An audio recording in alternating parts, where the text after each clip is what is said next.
Welcome to entity day 61। आज हम chapter 4 का पेज 299 से 302 तक करेंगे। So without wasting much time let's start today's class.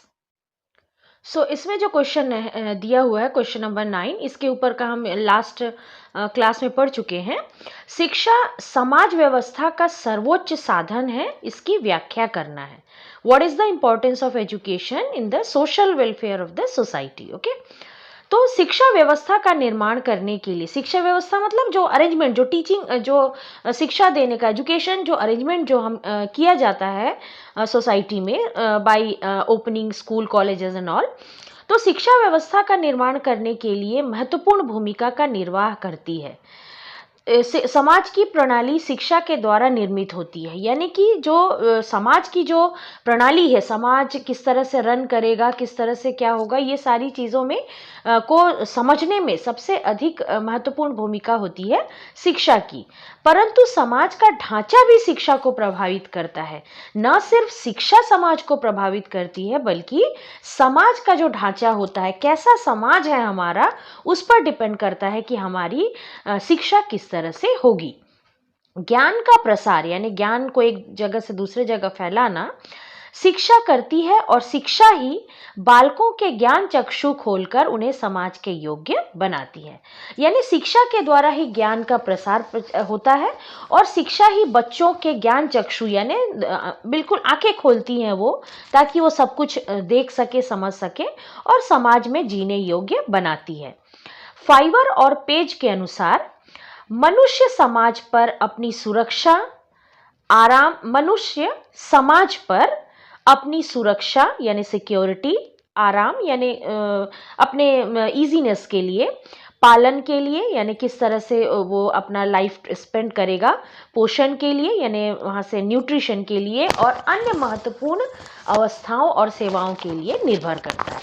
हम समाज पर अगर अलग अलग 3-4 वर्ड्स इनको छोड़ दें, तो हम ये कहेंगे कि हम पूरी ही तरह से समाज पर निर्माण जो है समाज पर निर्भर करते हैं। सुबह उठने से लेकर रात सोने तक में हमारा जो भी काम होता है, खाने पीने से लेकर सब कुछ, वो कहीं ना कहीं समाज पर ही डिपेंडेंट होता है। समाज के ही लोग हमको लेकर चलते हैं, हमको हेल्प करते हैं, यानी हम पूरी तरह से हर काम के लिए समाज पर डिपेंडेंट होते हैं।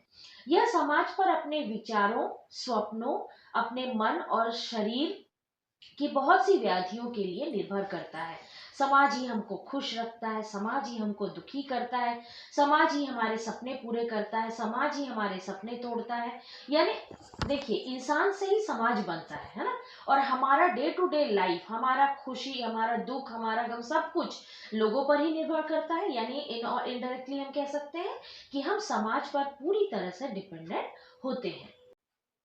समाज व्यवस्था का अध्ययन समाज शास्त्र करता है। समाज शास्त्र, सोशियोलॉजी, जिसमें समाज व्यवस्था, सामाजिक जो व्यवस्था होती है उसका अध्ययन किया जाता है। जिस वर्ग के अनुसार समाज शास्त्र मानवीय अंतःक्रियाओं, मानवीय यानी ह्यूमन, अंतःक्रियाओं यानी उसके काम जो भी होते हैं, है ना, अच्छे बुरे जो भी काम होते हैं, और उनके कारणों एवं फ्लो का, फ्लो मीन समझ सकते हैं आप, यहाँ पे एक इंग्लिश वर्ड है ये, किस तरह से आगे बढ़ता है वो, उसका अध्ययन करता है। ठीक है, समाज शास्त्र। शिक्षा और समाज व्यवस्था। समाज व्यवस्था को बनाए रखने में शिक्षा अपना सहयोग निम्न प्रकार से देती है। पहला, सांस्कृतिक वंशक्रम, कल्चरल, हमारा जो हेरिटेज है उसको किस तरह से आगे बढ़ाती है।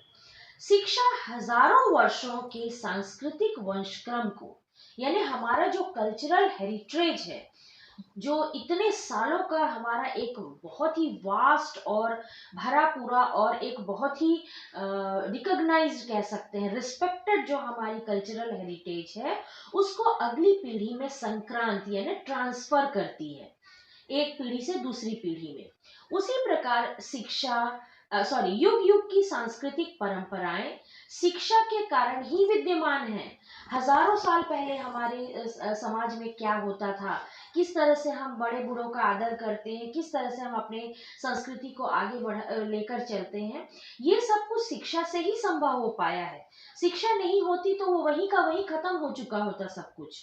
लेकिन शिक्षा के द्वारा ही ये एक पीढ़ी से अगली पीढ़ी में आ रही है और समाज की व्यवस्था को बनाए हुए है। दूसरा है मानव विकास, ह्यूमन का जो है डेवलपमेंट।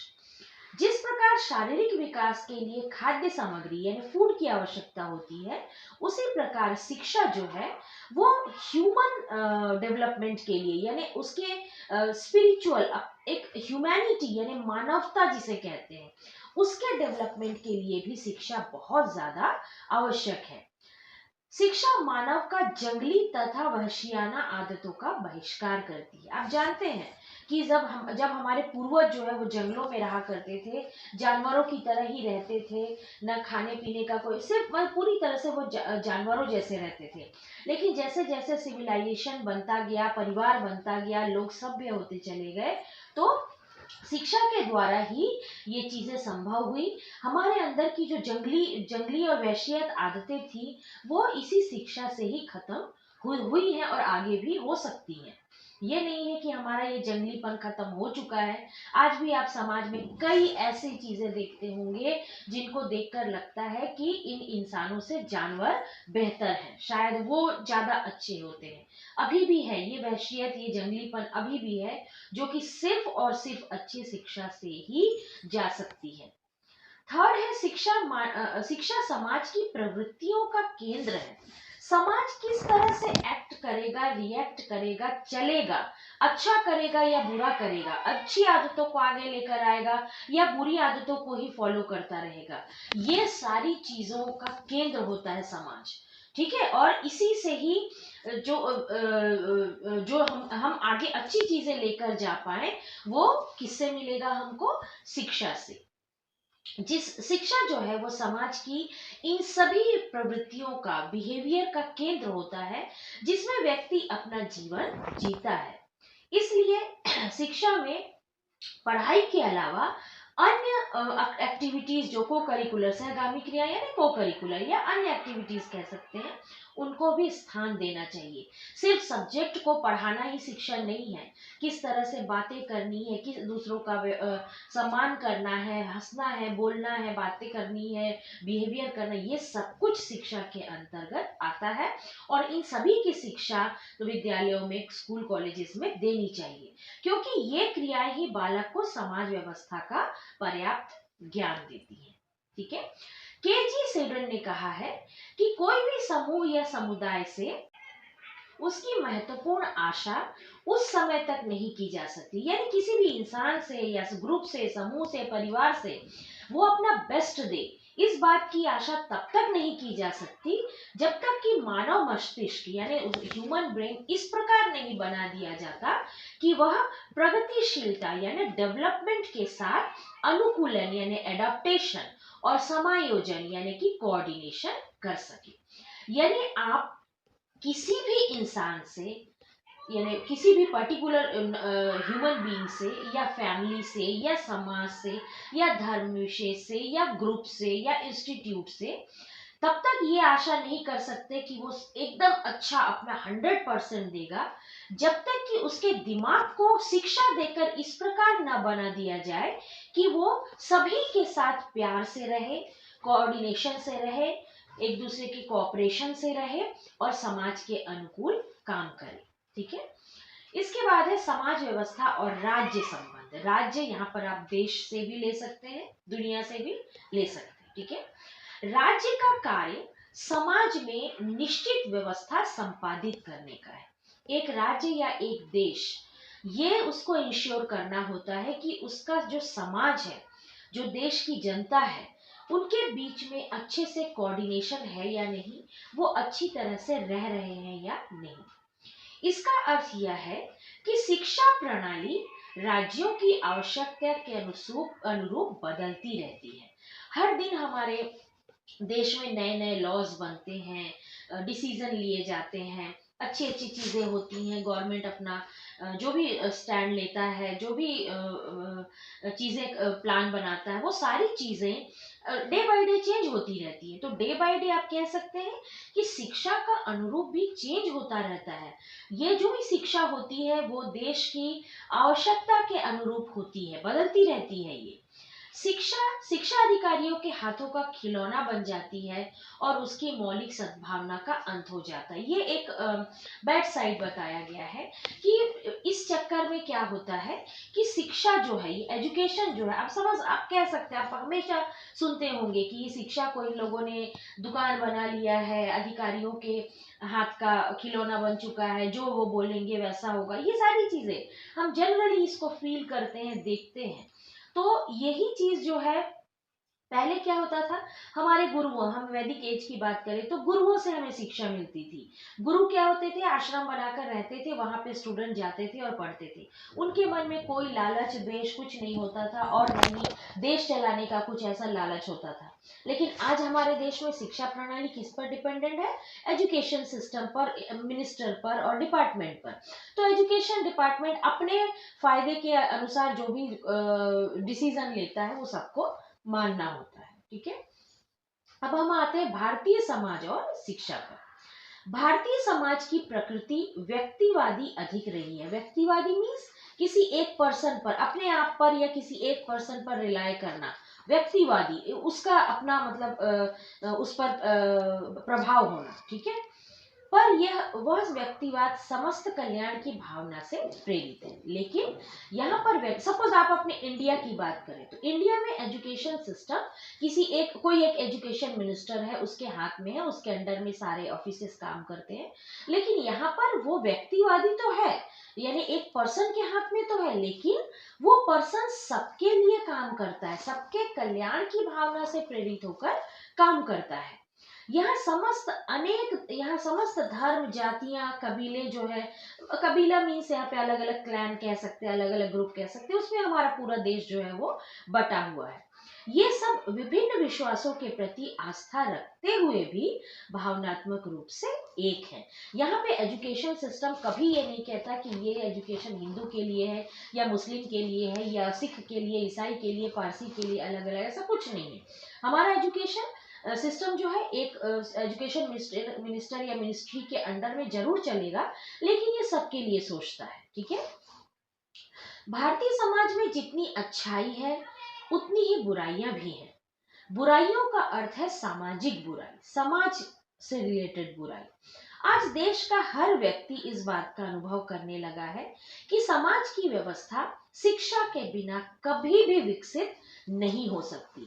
लोग हमें कितना भी भड़काने की कोशिश करें, तोड़ने की कोशिश करें, लड़ाने की कोशिश करें, लेकिन at the end of the day सभी को पता है कि अगर हमें रहना है, अगर हमें हमारे फ्यूचर जनरेशन को अच्छा भविष्य देना है, तो हमें मिलजुल कर रहना होगा, देश के नियमों का पालन करना होगा, लॉ का, कानून का पालन करना होगा।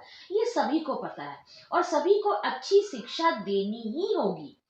तो इसका परिणाम यह होता है कि शिक्षा की आवश्यकता तीव्रता से अनुभव की जा सकती है। सभी को लगता है कि शिक्षा मिलनी ही चाहिए सबको। संघर्ष की स्थिति पैदा होती है तो भी उसमें एक एकता है। ठीक है, हम लड़ते हैं, हमारे यहाँ धर्म से लेकर सभी चीजों में, फैमिलीज, अगल बगल पड़ोस, सभी के साथ हमारी लड़ाइयाँ होती, सब कुछ होता है, लेकिन फिर भी हमारे अंदर यूनिटी है, हम एक हैं। अदरवाइज ये देश कब का टुकड़े टुकड़े होकर बिखर गया होता, लेकिन ऐसा नहीं है। आज 75-76 सालों से, इंडिपेंडेंस के बाद से, ये देश आज भी वैसा का वैसा ही अखंड खड़ा हुआ है। इसका मतलब है कि यहाँ रहने वाला हर पर्सन, सबकी अपनी एक इंडिविजुअल पर्सनालिटी है, सबकी सोच अलग है, धर्म अलग है, लेकिन फिर भी वो जानता है कि हम एक हैं और हम हमेशा एक ही रहेंगे। और यही एकता जो है इस देश की समाज की, एजुकेशन सिस्टम की, इस पूरे देश की ही जो है वो रीढ़ की हड्डी है। भारतीय समाज में समाज व्यवस्था का निर्माण करने के लिए शिक्षा निम्नलिखित प्रयत्न कर सकती है। पहला, नवीन आदर्शों की स्थापना, नए आदर्श बनाना। ठीक है, शिक्षा का कार्य जो है वो नवीन समाज के निर्माण के लिए, यानी एक नए समाज के निर्माण के लिए नई व्यवस्था करना है। हम बहुत एडवांस हो चुके हैं, हम आज भी अगर पुराने ढकोसलों को, रूढ़िवादी विचारों को मानते हुए चलेंगे तो ये पॉसिबल नहीं है। हम पूरी दुनिया में कहीं पर भी नहीं टिकेंगे, बहुत पिछड़ जाएंगे, सारी दुनिया से अलग थलग पड़ जाएंगे, है ना। इसलिए नवीन आदर्शों की स्थापना बहुत ज्यादा जरूरी है। जिज्ञासा यानी क्या होता है? क्यूरियोसिटी, जानने की इच्छा। क्यूरियोसिटी की उत्पत्ति से रुचि यानी इंटरेस्ट आता है लोगों में। मनोवृत्ति मूल्यों यानी हमारा जो मनोवृत्ति है, हमारा सोचने समझने का ढंग है, उसके जो मॉरल्स हैं और कुशलताओं का उचित विकास होता है। हमारी एबिलिटी बढ़ती है, हम नया नया सोचते हैं, अच्छी चीजों को अडेप्ट करते हैं, टेक्नोलॉजी सीखते हैं, पढ़ाई करते हैं, शिक्षा लेते हैं, हर चीज सीखते हैं। इससे क्या होता है? हमारी थिंकिंग चेंज होती है, हम अच्छी चीजें सीखते हैं जो हम अपने लिए, अपने घर के लिए, अपने देश के लिए, फैमिली के लिए अच्छा उससे कर सकते हैं। अध्यापन पद्धति यानी जो पढ़ाने का जो ढंग होता है, जो भी मेथड्स प्रोसीजर होता है, और अध्यापक प्रशिक्षण में इन स्तर के साथ साथ समाज में बुद्धिजीवी वर्ग का निर्माण भी होना चाहिए। तो कहना मतलब ये है कि जैसे जैसे हर चीज में, टेक्नोलॉजी से लेकर हर चीज में जब डेवलपमेंट हो रहे हैं, चेंज हो रही है टेक्नोलॉजी, तो हमारे पढ़ाने की जो टेक्निक होती है उसमें भी उसके साथ साथ में हमेशा चेंजेस आते रहना चाहिए। हमें अपने आप को अपग्रेड और अपडेट करते रहना चाहिए। आप देखते होंगे कि हर स्कूल कॉलेजेस में समय समय पर ट्रेनिंग सेशन वगैरह होता है। जब हमने स्कूल में पढ़ा था, जिस प्रोसीजर से पढ़ा था और जितना पढ़ा था, वो अभी पूरा उसका चेंजेस जो है वो आ चुके हैं। तो अगर हम वैसे ही और उतना ही सबको पढ़ाते रहे तो पॉसिबल नहीं होगा कि वो वर्ल्ड के साथ टक्कर ले सके। तो इसमें अपग्रेडेशन और अपडेटेशन हमेशा होते रहना चाहिए, जो कि एक नए भारत का जिससे निर्माण हो सके।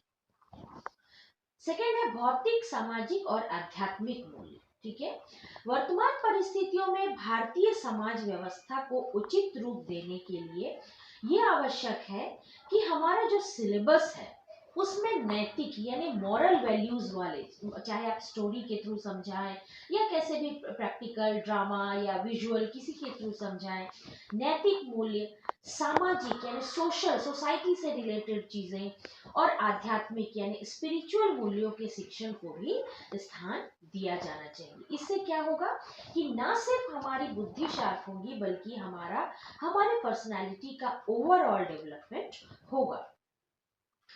केंद्रीय और राज्य सरकारों को विश्वविद्यालयों में उपरोक्त सिफारिशों का पालन करना चाहिए। केंद्रीय यानी सेंट्रल, और जो राज्य सरकारें हैं यानी कि जो हमारा स्टेट गवर्नमेंट है, उनके कॉलेजों और यूनिवर्सिटीज में कुछ जो भी उपरोक्त जो सिफारिश है, जो सिफारिश मीन्स वो जो स्पिरिचुअल डेवलपमेंट, मॉरल डेवलपमेंट, ये सब चीजें हैं, इनका पालन होना चाहिए। ये सिर्फ स्कूलों की बात नहीं, ये कॉलेजेस में भी पढ़ाए जाने चाहिए, यूनिवर्सिटीज में भी पढ़ाया जाना चाहिए।